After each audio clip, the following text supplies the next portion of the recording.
that's what it's saying at the moment. So it's a 6 out of 10 on that front. And that's just in terms of the impact that it will cause to our particular trading opportunities up there.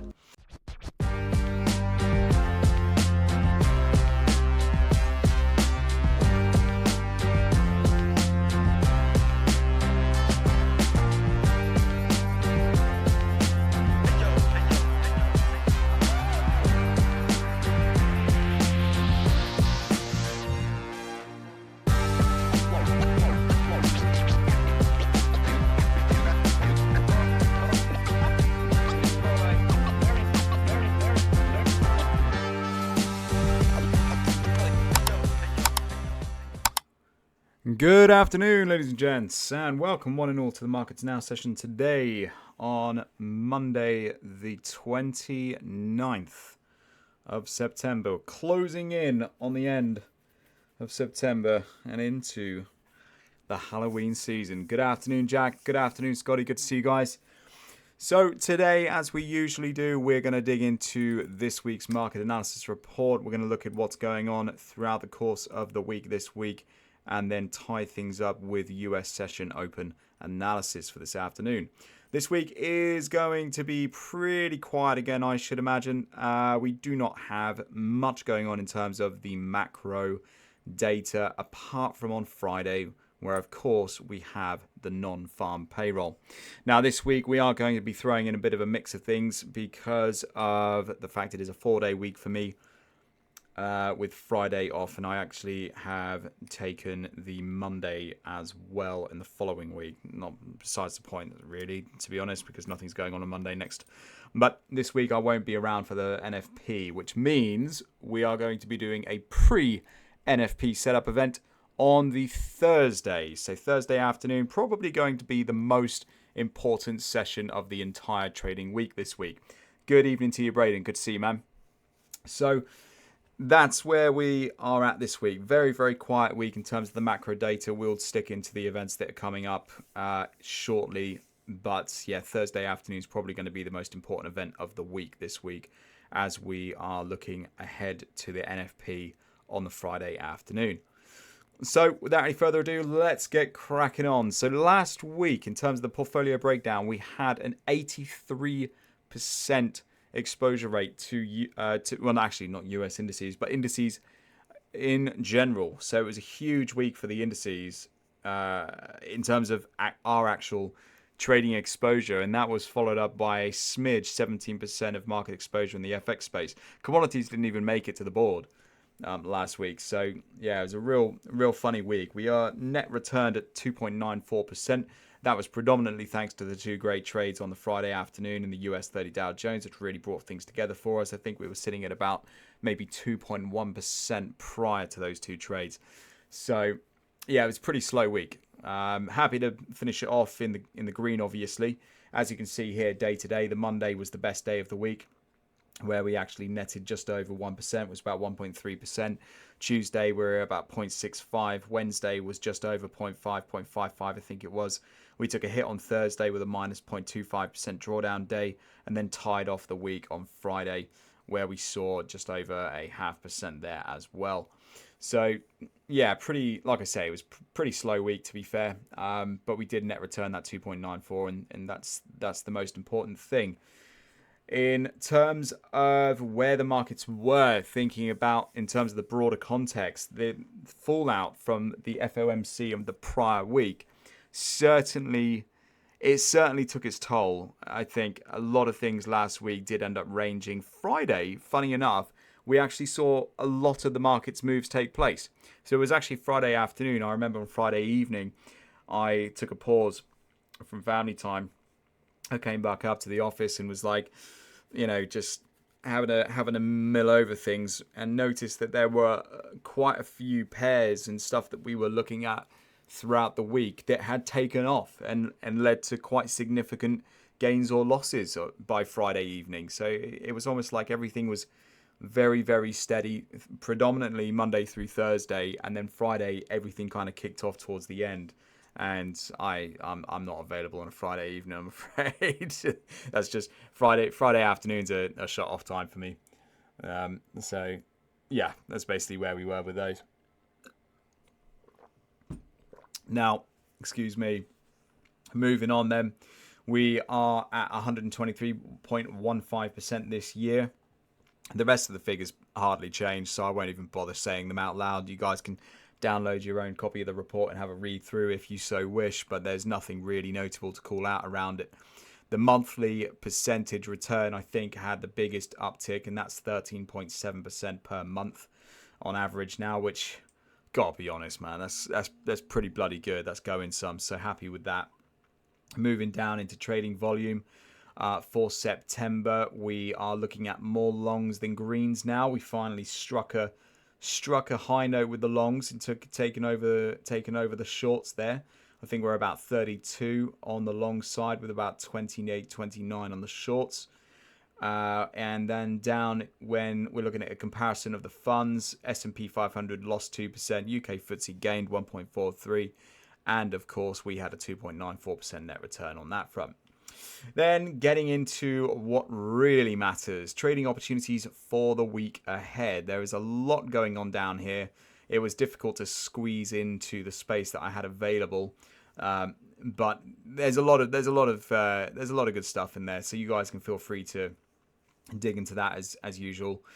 The UK FTSE and UK Brent, so the two charts on the left-hand side of the market report, they are looking very, very interesting. To be honest with you, actually, Euro Yen is looking really interesting from where it's currently trading as well. I think there's going to be a lot of decent stuff taking place this week, just purely from a technical setup. The only concern I really have is the fact that we're looking at a lack of macro drivers until the Friday. Everyone here, actually no, most of you guys that are here currently with me, I would say, and excluding obviously everyone out there on YouTube, I have no idea about your trading backgrounds there, team, but we see so often, don't we? NFP weeks, we don't see any movement at all Monday through Thursday, and then Friday it all goes off. Unfortunately, I'm not actually going to be here for that all going off period on the Friday. You guys are going to be taking the reins from myself and handling it like a bunch of pros. I know you will. But yeah, that is generally what we see. So even though we've got some really, really sweet technical setups, it's probably not the week that we should be ideally getting stuck into them. You know, if we were thinking about an ideal trading week for this, we would have no NFP at the end of the week, or we would have a week that were littered with macro driving events. You know, maybe some CPIs thrown in there, maybe some GDPs, maybe some I've had a complete mind block.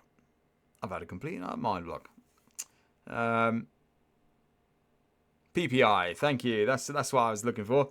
Yeah, some CPI, some PPIs, you know, some bits and pieces littered throughout the week, and that would just give us the consistency and the macro drivers behind the price action. So we are going to have to be reliant this week on just, you know, purely organic trading volume up until the Friday, where things are going to get a bit scatterbrained, but we'll cover the data off anyway. I actually did allude to the fact last week, I didn't allude to anything, I just said it outright, that I didn't think this NFP was going to be much of an event at all. I thought it was going to be real slow going, and that's still the case, to be fair. But it doesn't matter, because at the end of the day, the markets are going to be waiting for the NFP event regardless, and just because I think it's going to be slow, the rest of the whole entire world necessarily might not. So you know, it is what it is there. But look, in terms of the technical setups, the UK FTSE at the moment, absolutely stunning setup. It's been range bound for a while. We've got really nice price action sort of accumulating up at the level of supply here at the moment. Looking for the potential to cut that back down there to the lows and then continue on trading back up to the previous highs again. Down at UK Brent, very much similar picture to the UK FTSE. We have come up here. We've got an incredible inverted hammer candle on the daily time frame. Very, very strong sign of commercial rejection up there. So a lot of money in the market turning short at this area. I think if we can get a nice break of structure below this point here, having a run back down to the lows is quite likely. I think that really is. We've also got tensions in the Middle East, which are ultimately still there, still in the mix, but not so significantly at the moment. And we've also got Chinese demand it coming into play, or which has been in play, but is actually coming to a little bit of a loosening stage, a little bit taking their foot off the gas with it. So because of these things that have been in the mix with oil at the moment, but could be coming to maybe a bi-weekly cycle where their foot gets taken off the gas a little bit from a demand perspective, we may see that oversupply kick in, and we may see oil markets coming back down to their previous lows. Alternatively, I have put the contrarian view in there, though, to coincide with the macro theme, and that is the break close and the retest above the structural point up above, which you can see on the chart in front of you there as well. Now, next up, we've got the euro yen. And then the euro yen, we had a really big sell-off on Friday, huge big down day. I am looking at that continue back into the major inflection point, which is the big zone below. And I've actually taken the initiative for you to place in the breaker structure for the long there as well. So that is a done and dusted trade idea, just straight off the bat there from a technical sense. We need to wait for the market to come down to the lows, build into liquidity, hit the bite point, get the rejection, and then as soon as we break structure on the way back up, we can then look to take the trend continuation trade and look at that price action coming back up to the previous high. I've also outlined some of my fundamental biases there for that one as well. Euro definitely still looking like the stronger currency. ECB at the moment is definitely in more of a bullish, I would say, or a relatively hawkish theme from them. And of course, guys, the BOJ is just hanging on for dear life, as they have been for the last, maybe X number of years, to be fair. So that's where we are with that one. Still very long green and strong on the EJ. And then finally, we've got gold. Now, gold is actually trading currently at 38.18 to be exact, which is just phenomenal. It's just absolutely phenomenal, guys. It's crazy. It's actually made a high, the highest high so far of 38.31.66, which is the ATH against the United States dollar. No chance of it pulling back yet. But as we always do here at the UTC, I am, as always, expecting the damn thing to come back down just a touch. At the very least, I'm expecting it to retest around 37.96, but we could well be in the mix for a retest of the previously used inflection point at 37.20, which would be really nice to see, but unlikely if it happens. But hopefully, look, I'm looking for a retest, like I say, at least at around 37.95 prior to the continuation taking place from there. And I'd be happy with that. I mean, at this stage, I would be happy with that. I need to get some trades off in gold. It's just as simple as that. So if we get a retest of 37.95 and a bullish continuation, we are going for it. No doubt about it. Right, so let's move on then. So into the market challenges this week. Now, look, there were a few challenges. I did input them, obviously, all of them, but this time around, in the algorithm that I've built, there's some options you can select. So, do you want to select between X time and Y time, and so on and so forth? I have decided to exclude events that would have initially showed up on the index.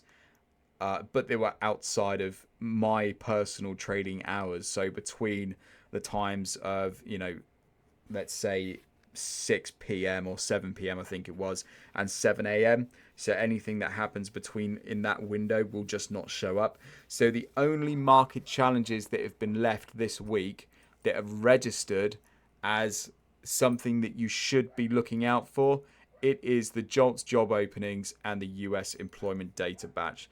I just grouped that up as US employment data. What that really houses is non-farm payrolls. You've got non-exec payrolls, of course. You've got the average hourly earnings. You've got wage growth, so on and so forth. Unemployment, it's all in there.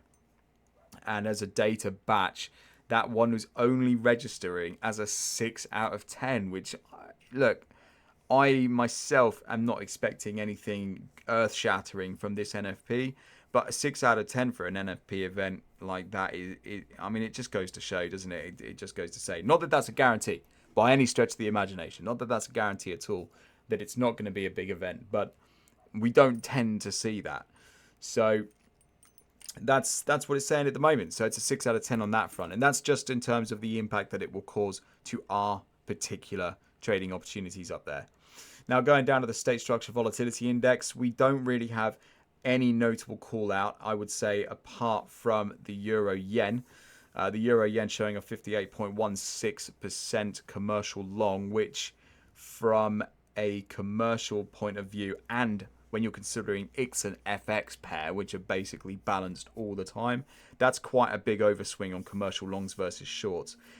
Gold is at 64%, which is also interesting, but I feel it's one of those like, well, no shit, right? Yeah, I mean, look at the chart. It's gonna explain enough. We don't need that to tell us what's right in front of us. The euro yen, though, I think we can probably better utilize that data alongside our technical layup for the trade idea this week on that front. I suppose UK FTSE at 41.22% long as well. I mean, that's, it's almost a 60% short in commercial liquidity there. That's probably worth a notable call out, especially when we're looking at, UK FTSE at the moment. It's trading up against the supply element up at the highs there. I think that probably could tie into our trading opportunities quite nicely as well. Certainly looking at the opportunity for UK FTSE back down to around 91.90, for example. So maybe we'll get stuck into a UK FTSE trade idea this afternoon, see where that one goes. So moving down then into the third and final piece of the market analysis report this week, we've got the economic impact scale. Now, this is broad market impact against all of market in all of the asset classes.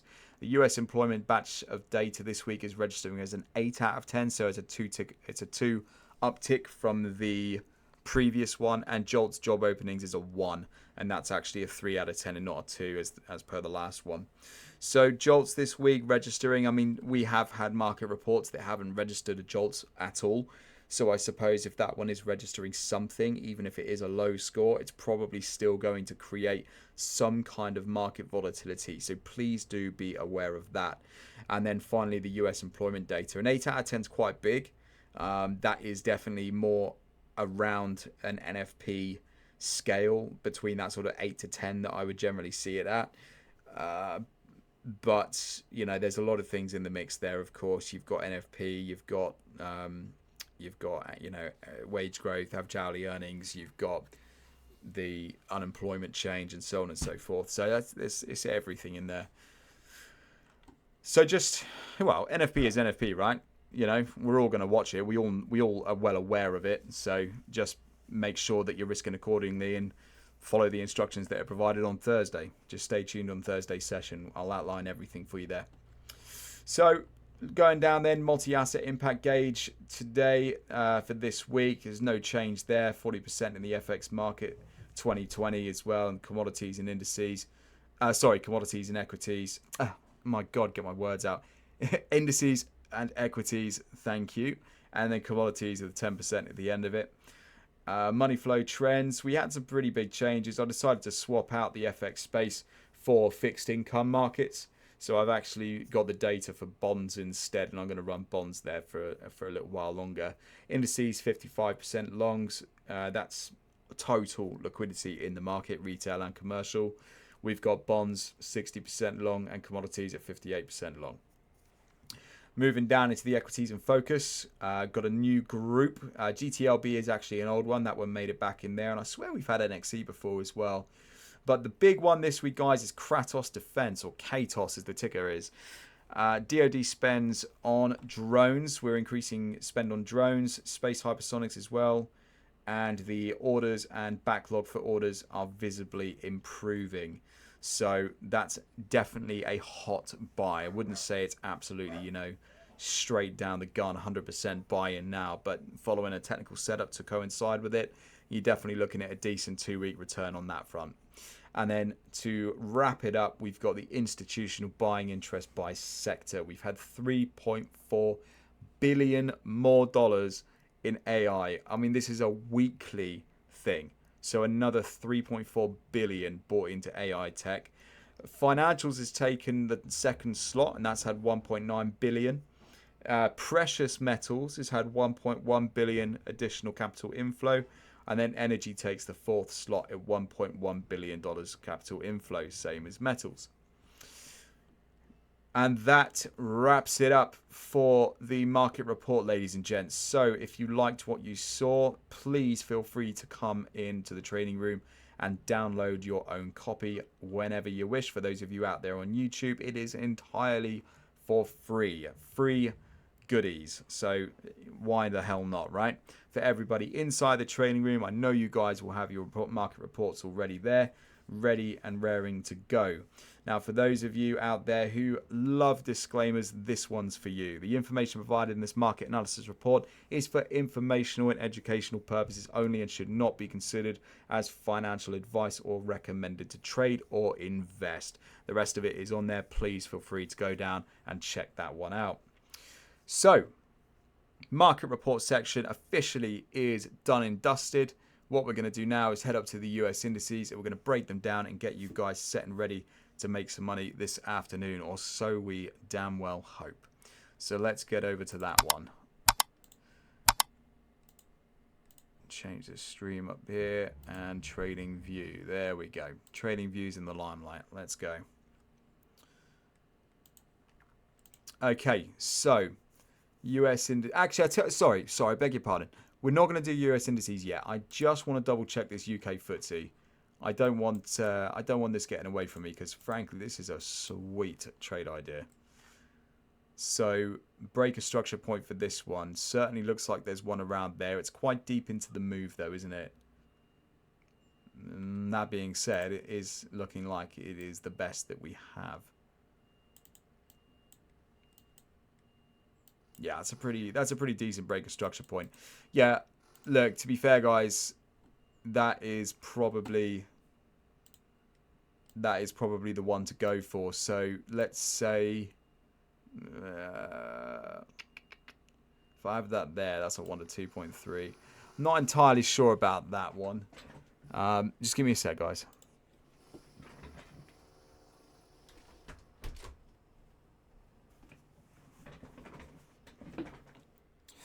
Yeah, sorry. So yeah, it's a bit of a difficult one, this one. I want something a little bit more aggressive just so that we can get the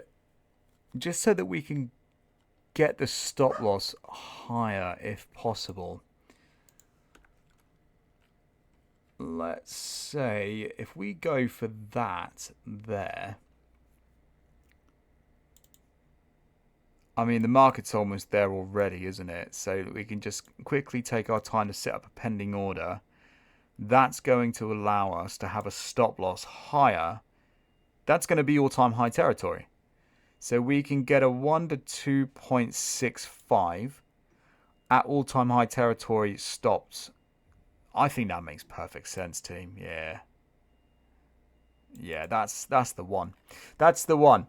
Right, we're going to put that in market. I'm going to quickly put that in market. I suggest you guys do the same. We're bloody close to the entry already. So just give me a second. Let's punch those numbers in. Yeah, so we're looking... Well, actually, no, don't copy my numbers because we're all using different feeds. 9313.6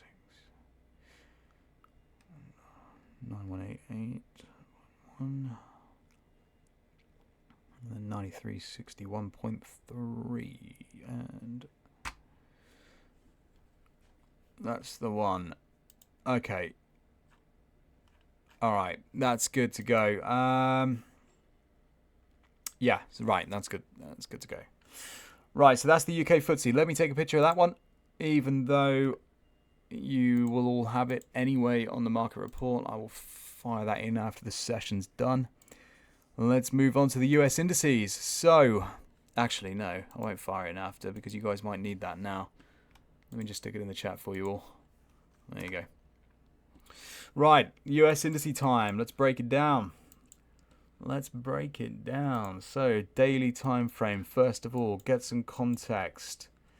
Trying to punch a hole, aren't we, through the roof here at the moment. That's about there. It's not doing too bad. 15-minute time frame. Get some more context. We've got this high, all-time high territory there. Very nice trading margin away from where we're currently trading. That's going to be break, close, and retest territory. So let's just tighten this up a little bit because we don't want to be looking at any breakouts. So really, your break, close, and retest wants to be above there. That's really what it comes down to, because that point is higher than all prior points. So it's a break, close, and a retest above this level, and then you'll be looking for the long up to just beneath the all-time high, and that's going to yield you guys around a 1 to 2.75. Really beautiful trade idea, that one. Yeah, really, really nice. I really like that trade. Yeah, stops about there, maybe a 1 to 2.8 to be fair. So that's quite nice. For the short, you could be looking at around this. Hang on a minute. That's a bit annoying. I think we might have to have a little run down to the 1 minute time frame to work out the shorts on this one.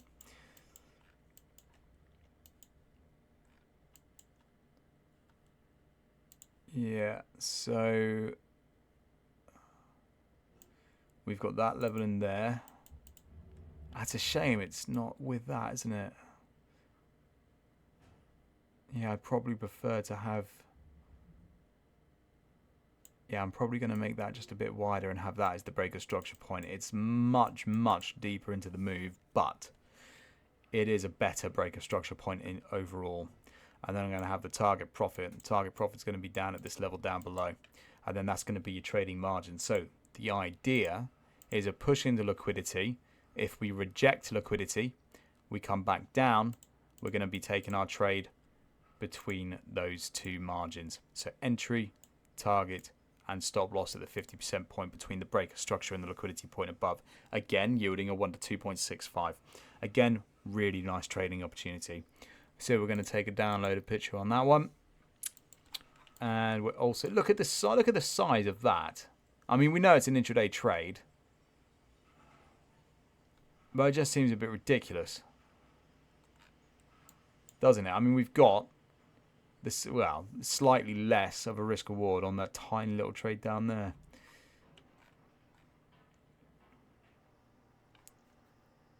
It's such a clean trading margin, though. I mean, you're looking at, look, I mean, it's, you know, it's such a clean trade, isn't it?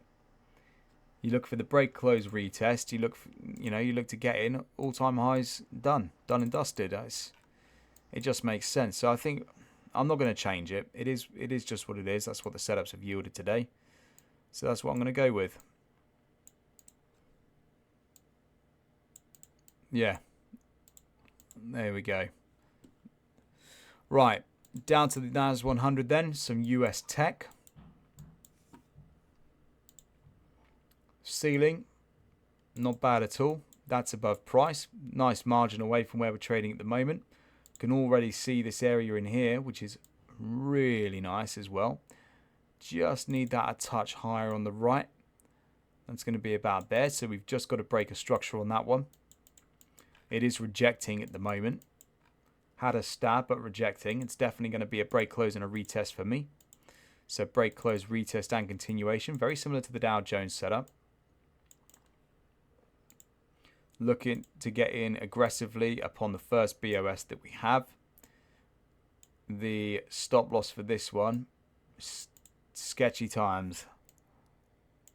Yeah. There's nothing we can really do about this. We can't tighten that zone up anymore.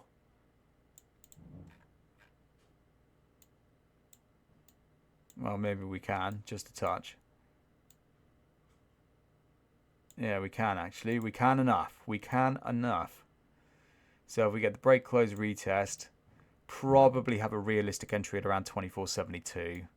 Let's be a little bit less optimistic than I was a moment ago. We're probably looking at around a 1 to 2.34 on that NAS 100. So that's fine. That is what it is. For the short, I think this is going to be identical to the Dow Jones, guys. But, I mean, they do move very differently, the NAS and the Dow Jones. So it's probably a good idea. Probably quite prudent to have both. Now, that is certainly going to be the one to go for, I think, on the short. So if we go to the 1 minute time frame. Yeah, we're going to be real in and out of the market on this one. There's not going to be any time to hang around. So it's going to have to be done pretty snappy. That's your breaker structure point in there. Then you got entry, target, and your stop loss. I would have your stop loss, very gracious stop loss. I'd have it right up there, just over the 50% line of that big point of liquidity. So you're looking at around 24,707 for the NAS 100 stop.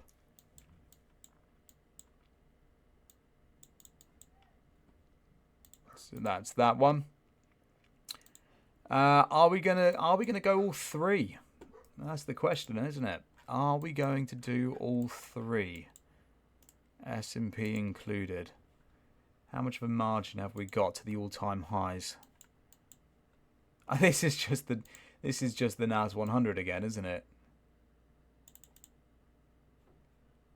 Yeah, it's identical. It's absolutely identical. Yeah, I'm not going to bother doing it, guys. No, not going to bother doing it.